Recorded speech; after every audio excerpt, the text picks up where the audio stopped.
And welcome back to Niagara County CSD podcast. In today's episode, we will be discussing the LGBTQ policies that have been set in place by the district superintendent, as well as the district board president, as well as myself. We will be discussing those coming up soon. All right, we're back. Now, we're going to be discussing the policies that have been set up for the LGBTQ community within our district. These policies have been set up to protect the students and staff of the LGBT community because a lot of the harassment and bullying has been going on in our district. The district will not tolerate this bullying by any stretch of the imagination or means. The district superintendent has said it himself quite a few times that the district will not tolerate any bullying of any kind on the district starting now. The district superintendent said that he would not tolerate this behavior and that serious consequences will come to students that bully the LGBTQ community. This all started after an LGBTQ community member lost his life after killing himself. So the district is taking aim at those that are responsible, as well as trying to prevent another incident like this from happening again. The policies which have been set in place are very, very strict. He set up these policies to prevent anyone from being harassed, and these policies come with really hefty consequences. And a lot of that comes from his experience with bullying as a child. And so he set these up to protect these students. And with that, he wants to make sure that everyone feels like they're welcomed to be here at the school district and that they're all human beings. And so, with that coming in mind, a lot of things are going to have to change. And the district superintendent plans on starting now. And he wants everything to feel like they're welcome and that they can do whatever they need to do. So to start out, the policies, the punishments that come with it are very, very straightforward and not confusing at all. Number one, anyone who is deemed bullying a LGBTQ community member will be suspended for no more than 5 months, but no less than a month. Punishments can last from anywhere from 1 month to 5 months, but cannot exceed the 5-month limit. Meaning that you can be suspended for 4 months, 4.5 months, 4 months and 29 days, and anywhere in between there, but you can't be suspended for more than that. Any punishment that is given to a student must fit the crime in bullying claims, meaning you can't just take someone out of school because you don't like the fact that they bullied someone. You have to have evidence and everything in between like that. And so these policies, I think, are very good, especially me being the district manager. It's a very good idea. I think that it'll teach people to not be so judgy and to accept others. And these policies are always set in the best interests of any of the students that attend the district. So it's kind of hard because when you get people of the LGBT community, which has been a very iffy topic to discuss, the district superintendent, I think, has taken it so well. And he's been doing a great job with it, trying to get people to understand that everyone in this school district is a human being and they're going to be treated as a human being.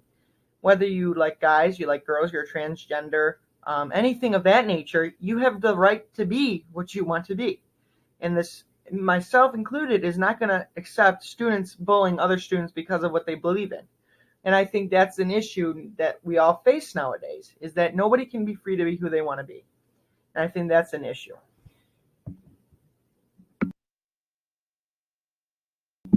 And so yeah, now we're back. Welcome back. We were just discussing before the break, the short break. You guys won't know about the breaks because they stop in between, but we're gonna edit it all together. But yeah, it's pretty much the LGBT community is getting strong support from the school district, and we plan on creating a day where these folks can discuss the beliefs, what they believe in, and like why they believe in what they do. But this is a long time coming, so it might not happen for a little while now. And so, yeah, and we basically want to give people an experience of what you guys really, what the LGBTQ community believes in. And I think our district is good with the diversity that it has, that it's capable of taking on such a hefty topic. And I think that anything that we get towards it is going to be something to be helpful. And I think students will really appreciate the fact that they were given an opportunity to be kind, and to really understand what you believe in when you're in the LGBT community. All right, now we're going on to our next. We have a few questions that people have asked, and that we will answer. So here's question number 1. How many times can a child be suspended from school for harassing anyone of the LGBT community? And that question is not going to be able to be answered in this episode. We will be answering it in a future, at our 10 episode mark. But things in terms of that, I think it'd be more than 5 months, because we're still working out the little details of what we want to happen to students that are constantly harassing people of the LGBTQ. And being from such a diverse school district, I think the punishments will be very strict. We have a zero tolerance policy set in place now. That means there's absolutely zero bullying allowed in our schools, and if it is, there's going to come with heavy consequences. That's going to be, you don't get to see your friends in school. You're going to be in school all day. And yeah, so we're hoping by the fact that we're setting strict policies, it'll end the bullying of LGBTQ community students. All right, our next question is from John Lover. It says, why do you feel it is so important for schools to be on the side of the LGBTQ community? And that's a great question. Thank you very much. And I believe it's very important for them to be on the side, because there's not a lot of people stand up for them. And I think it's very unfair. Some schools just say, well, just shrug it off. And I don't believe that's how schools should be. I think they should take action against schools. You know what I mean? And so it's a very strong topic to make fun of someone of the LGBTQ community, and I think that's why someone needs to stand up and say, you know what, that's not cool.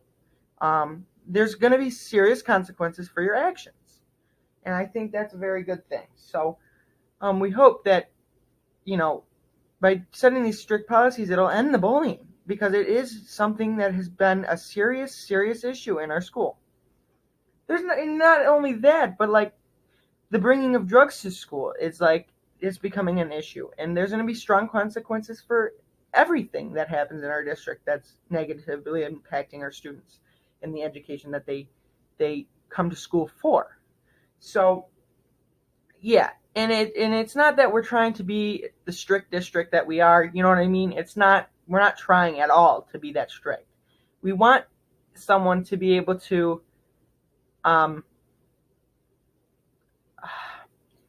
we want someone to be able to go to school free of harassment, and want them to feel like they're safe here, and it's not a free-for-all, and that people can just do whatever they want, and it's basically a structured place. And our final question of the show Do you think setting these policies will end the bullying in schools? I think it'll suppress it. I don't think it's going to end bullying, but I think it's going to suppress it enough where we can manage. And if someone's saying something, we can be like, hey, that's not cool. And they'll stop. And we're hoping that by doing this, it'll end anybody from feeling left out. And it'll give us a little bit of a head start to getting to a successful and individualized school. So we hope that you'll all learn something from this. And it's not cool to bully, and it's really not cool. So yeah, we'll discuss more of it. There's going to be a part 2 to this episode. And yeah, we'll see you then. Until next time, guys, we'll see you later.